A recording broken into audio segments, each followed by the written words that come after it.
కొంచెం మంది అనుకోండి మీరు వాళ్ళు వాళ్ళు వాళ్ళు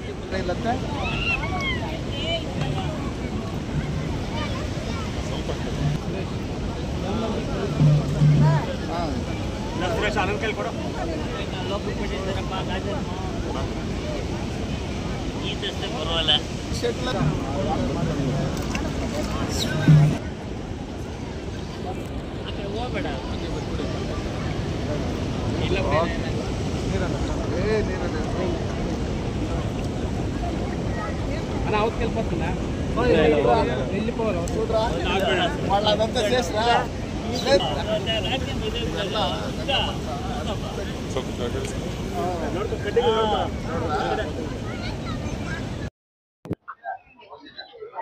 ನಂಗ್ಲಿ ಕೌಂಟಿನಿಯ ನದಿ ದೊಡ್ಡಕೆರೆ ಬಾಗಿನ ಅರ್ಪಿಸುವಂತ ಕಾರ್ಯಕ್ರಮದಲ್ಲಿ ಈಗಾಗಲೇ ನಮ್ಮೆಲ್ಲರ ನೆಚ್ಚಿನ ನಾಯಕರು ಸಹೋದರರಾದಂತ ಶಾಸಕರಾದಂತ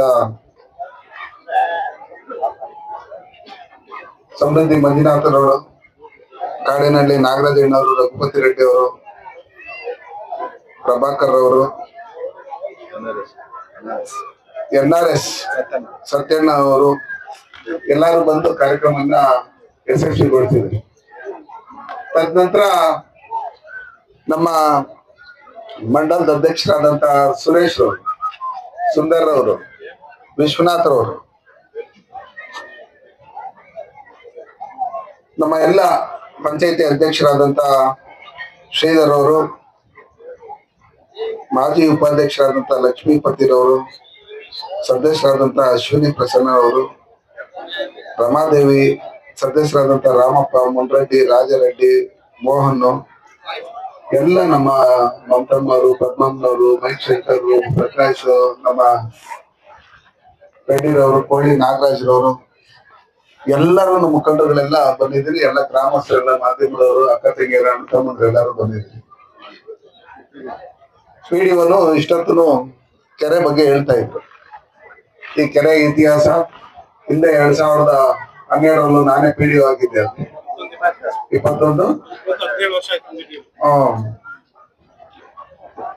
2019 40 ವರ್ಷಗಳ ನಂತರ ಮೊದಲನೇ ಬಾರಿ ನಮ್ಮ ಕೋಲಾರ ಲೋಕಸಭಾ ಕ್ಷೇತ್ರದಲ್ಲಿ 2600 ಕೆರೆಗಳನ್ನು ಒಂದೇ ಸರಿ ತುಂಬಿರ್ತಕ್ಕಂಥ ಇತಿಹಾಸ.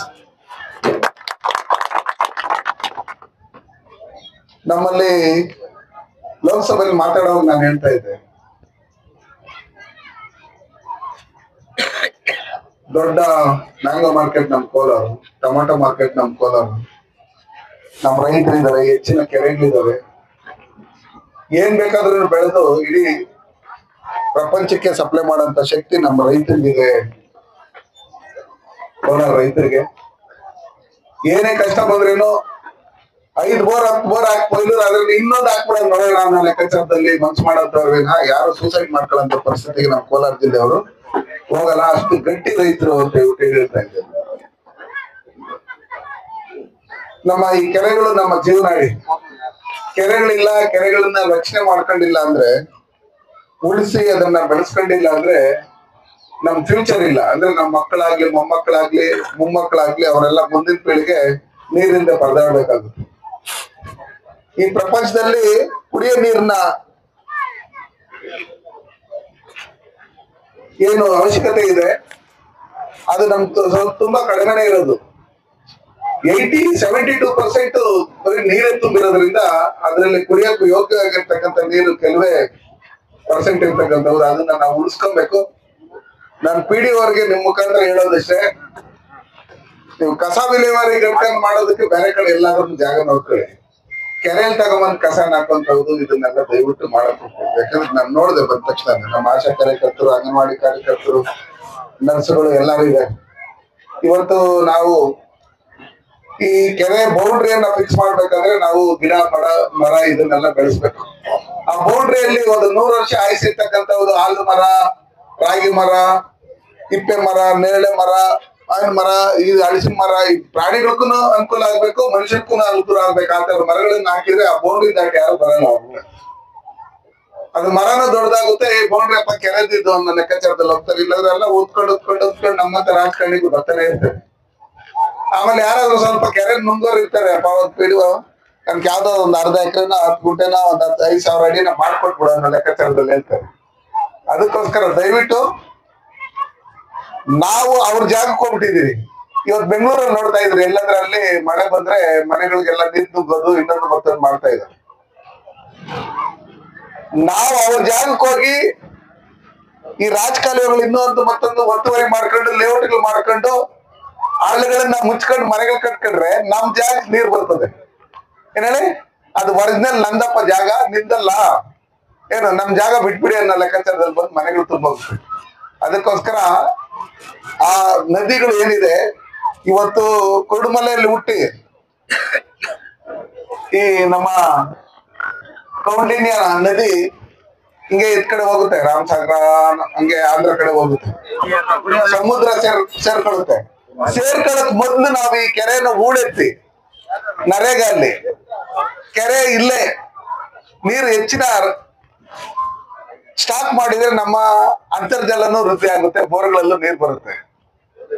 ಅದು ಮಾಡ್ದಿರ ನಾವು ಇದು ಏನೇ ಮಾಡಿದ್ರೆ ಕೂಡ ಎಲ್ಲ ಒಂದೊಂದ್ ಜಾಗದಾರ ಮರಳಾಗಿರ್ಲ ಮಣ್ಣ ಗಿಣ್ಣ ಎತ್ತು ಮನೆಗಳ ಹತ್ರ ಹಾಕೊಂಡಿರ್ತಕ್ಕಂಥ ಜಾಗದಲ್ಲಿ ನೀರ್ ಬಿಟ್ರೆ ಮಿಕ್ಕಿದ್ದೆಲ್ಲ ಮಮ್ಮ ಅಂದ್ರೆ 4 ಅಡಿ 5 ಅಡಿ ಅಷ್ಟೇ ಹಳ್ಳ ಆಗಿರೋದು. ಅಷ್ಟೇ ತಾನೆ? ಅದಕ್ಕೋಸ್ಕರ ನಾವು ಎಲ್ಲೆಲ್ಲ ದುಡ್ಡು ಖರ್ಚು ಮಾಡಿ ನರೇಗಲ್ಲಿ 1 ಮೀಟರ್ಗೆ ಎಷ್ಟು ರೂಪಾಯಿ ಖರ್ಚು ಮಾಡ್ತೀರಿ? 300 ರೂಪಾಯಿ ಖರ್ಚು ಮಾಡ್ತೀರಿ ಕೆರೆ ಹೂಳೆತ್ತೋದಕ್ಕೆ.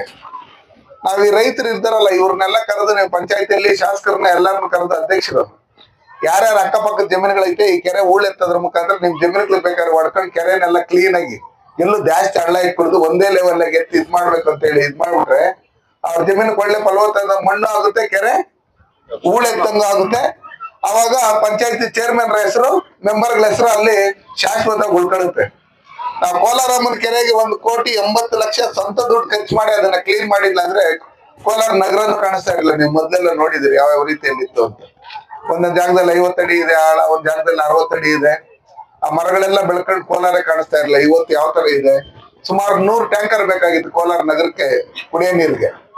ನಾವು ಕೆರೆ ಎಲ್ಲ ಕ್ಲೀನ್ ಮಾಡಿಸಿ ಎಲ್ಲ ಇದ್ ಮಾಡಿ ಅದಾದ್ಮೇಲೆ ನೀರ್ ಬಿಟ್ಟಿದ್ದಾದ್ಮೇಲೆ ಮಳೆನೂ ಬಂದಿದ್ದಾದ್ಮೇಲೆ ಇವತ್ತು ಕೋಲಾರ ನಗರದಲ್ಲಿ ಅಮ್ಮಮ್ಮ ಅಂದ್ರೆ ಒಂದ್ 10-15 ಟ್ಯಾಂಕರ್ಗಳು ಓಡಾಡ್ಬೋದು. 85 ಟ್ಯಾಂಕರ್ ಕಮ್ಮಿ ಆಗಿದೆ. ನೀವ್ ಎಷ್ಟೇ ಬೋರ್ ಹಾಕಿದ್ರೆ ನೀರ್ ಕೊಡಕ್ಕಾಗಲ್ಲ. ಎಷ್ಟೋ ಬೋರ್ಗಳು ಫೈಲೂರ್ ಆಗ್ತವೆ. ಅದೇ ನಾವು ಕೆರೆಯಲ್ಲಿ ನೀರ್ ತುಂಬಿಸಿದ್ರೆ ಅಂತರ್ಜಲ ವೃದ್ಧಿಯಾಗಿ ಎಲ್ಲರಿಗೂ ನೀರ್ ಸಿಗುತ್ತೆ. ನೀವ್ ಏನೇ ಸಂಪಾದನೆ ಮಾಡಿ ಆಸ್ತಿಗಳು ಇನ್ನೊಂದು ಮತ್ತೊಂದು ದುಡ್ಡು ಅದೆಲ್ಲ ಇಟ್ಕೊಂಡ್ರೆ ಏನೇ ಮಾಡಿದ್ರು ದುಡ್ಡನ್ನು ತಿನ್ನಕ್ಕಾಗಲ್ಲ, ಬಂಗಾರ ತಿನ್ನಕ್ಕಾಗಲ್ಲ, ಏನು ತಿನ್ನಕ್ಕಾಗಲ್ಲ. ಊಟನೇ ತಿನ್ಬೇಕು, ನೀರೇ ಕುಡಿಬೇಕು. ಅದಕ್ಕೋಸ್ಕರ ಈ ಊಟ ತಿನ್ನಕ್ಕೆ ಏನ್ ಬಳಸ್ಕೊಬೇಕು, ಕುಡಿಯಕ್ಕೆ ನೀರ್ನ ಯಾವ ತರ ಬಳಸ್ಕೊಬೇಕು ಅನ್ನೋ ರೀತಿಯಲ್ಲಿ ನಾವೆಲ್ಲರೂ ಒಗ್ಗಟ್ಟಾಗಿ ಈ ದೇಶದ ಸಂಪತ್ತು ಏನಿದೆ ಇವೆಲ್ಲ ನಮ್ ಸಂಪತ್ತು, ಇವೆಲ್ಲ ಇದೆ ನಮ್ಗೆ, ದುಡ್ಡು ಕಾಸೆಲ್ಲ.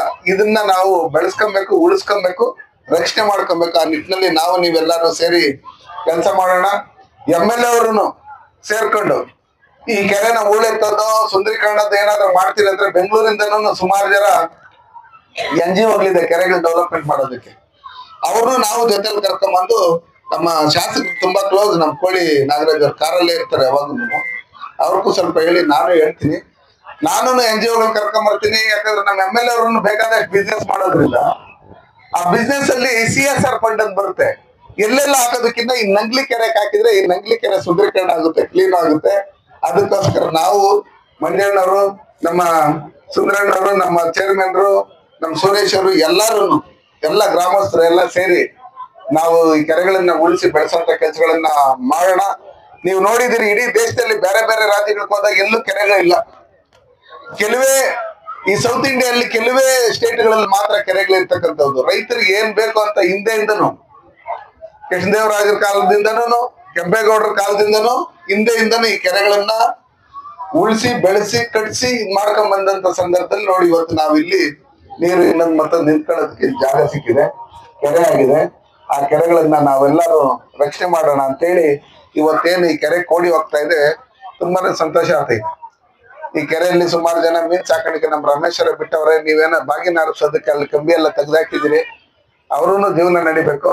ಆ ಕಂಬಿನ ಮತ್ತೆ ಹಾಕಿ ದೊಡ್ಡ ದೊಡ್ಡ ಮೀನಿಗೆ ಎಗರೋಗ್ಬಿಟ್ಟು ಅಲ್ವಾ, ಅದನ್ನೆಲ್ಲ ನೋಡ್ಕೊಂಡು ನಾವೆಲ್ಲರೂ ಆ ಭಗವಂತ ನಿಮ್ಗೆ ಒಳ್ಳೆ ಆಯುಷ್ಯ ಆರೋಗ್ಯ ಐಶ್ವರ್ಯ ಕೊಡ್ಲಿ, ಟೈಮ್ ಮಳೆ ಬೆಳೆ ಆಗ್ಲಿ, ರೈತರಿಗೆ ಒಳ್ಳೆ ರೇಟುನು ಮಾರ್ಕೆಟ್ ಅಲ್ಲಿ ಸಿಗ್ಲಿ, ಅಲ್ಲಿ ಕರೀತಾರಲ್ಲ ಟೊಮೆಟೊ ರೇಟ್ ಅವ್ರನ್ನು ಒಳ್ಳೆ ರೇಟ್ ಕರಿಯಂತ ಮನ್ಸ್ ಕೊಡ್ಲಿ ಅಂತ ಹೇಳಿ ಈ ಕೆರೆಗೆ ಬಾಗಿನ ಹರಿಸೋದಕ್ಕೆ ಕರೆದು ನಿಮ್ಮನ್ನೆಲ್ಲ ಕುರಿತು ನಾಲ್ಕು ಮಾತನಾಡಲು ಅವಕಾಶ ಮಾಡ್ಕೊಟ್ಟು ತಮ್ಮೆಲ್ಲರಿಗೂ ಒಂದ್ಸಿ ನನ್ನ ಮಾತನ್ನು ಮುಗಿಸ್ತೀನಿ. ಜೈ ಹಿಂದ್, ಜೈ ಭಾರತ್.